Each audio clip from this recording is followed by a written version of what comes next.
Hello everyone, it's Nina. Thanks for joining me today for a new video where we're going to do a lot of different techniques on one card. But before we get into it, I want to start off by telling you about Simon Says Stamp's Kisses Release blog hop.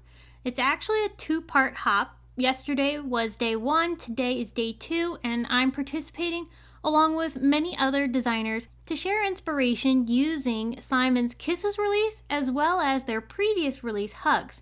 These two releases go together, and there's a lot of great products in both collections that allow you to create some really cool love-themed cards, Valentine's, and then even just everyday cards.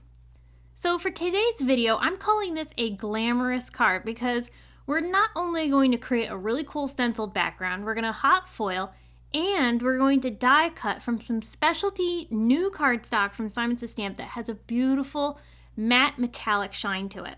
So let's jump on into the project, and we'll start first with the stenciling. I'm going to be using the new Candy Hearts layering stencil set. It is a total of 6 stencils, and there are 2 stencils that go with each set of hearts. So there's 3 sets of hearts and 2 stencils for each set. You're going to line these up and create a really cool multicolored background. I'm excited for this stencil because I actually designed it, and it's a lot of fun to be able to mix and match your favorite colors to create some really colorful hearts for a background. So I'm going to start first with the largest hearts. They fill up the biggest amount of space, so that's usually the best way to start, is to take the biggest images first and then work to the smaller ones. I'm going to tape these stencils in place with some very, very low tack tape from Simon Says Stamp, and then start bringing in my colors. For the first round of ink blending, I started with Carnation, and then I'll bring in Peony as the second color. What's neat about these stencils is that each heart has a gloss or shadow layer, whatever you want to call it. It creates this extra two-toned effect on your hearts. Now you don't have to use the two-tone image. You could go ahead and just stencil the single heart layers on your card and then leave off the shadow or gloss. And then I brought in the medium-sized hearts, and I'm using Sweets and Taffy for these. This is a slightly different variation of pink, and my whole card will be pink and red colors. I'm using Simon blending brushes to do all of my ink blending. You could also use some detail blending brushes for this too if you wanted to color the different hearts with other colors versus just one shade. I'm using one color group for each heart, but you could color each individual heart a different color if you wanted to. Finally, for the third and final layer that puts a few small hearts in between, I used Guava and Cherry. So all of our background blending is complete. We have this really colorful heart pattern, and it's a lot of fun. Adds a lot of nice dimension to your background without actually adding any bulk.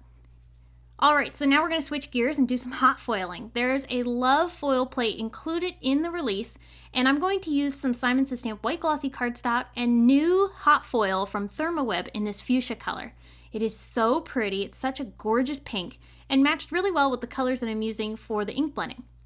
Once my machine has heated up, I'm going to lay my paper and foil face down on top of that hot foil plate and then run this through my coordinating die cut machine.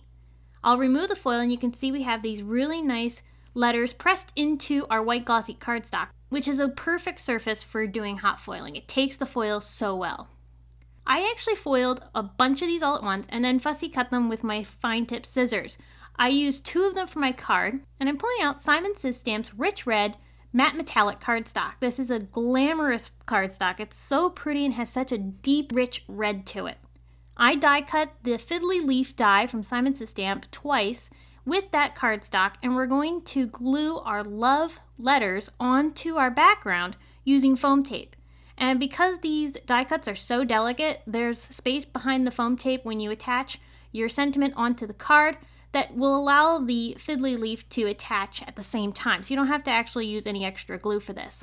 So I stacked my 2 loves together onto my background, and then I'm picking out one of the new sentiment strips from the Bold Love collection, and I'm going to stick that right underneath my 2 love greetings to form the sentiment. And that'll say, "Love you more each day." This is the reverse greetings, and I always like to make them look like they were stamped onto a black cardstock, so I always color the edges of the paper to hide that white core. Then I'll use some black foam squares because that'll go nicely with the black color and you won't even notice that they're there. I'll stack this greeting up right underneath the love greetings, and then my entire card is put onto a white card base with some foam tape. This is a very simple card, but all of the elements on it create such an elegant and classy look. I hope you liked how this card turned out. I enjoyed making it, and I hope that you were inspired by the techniques that I've shared today.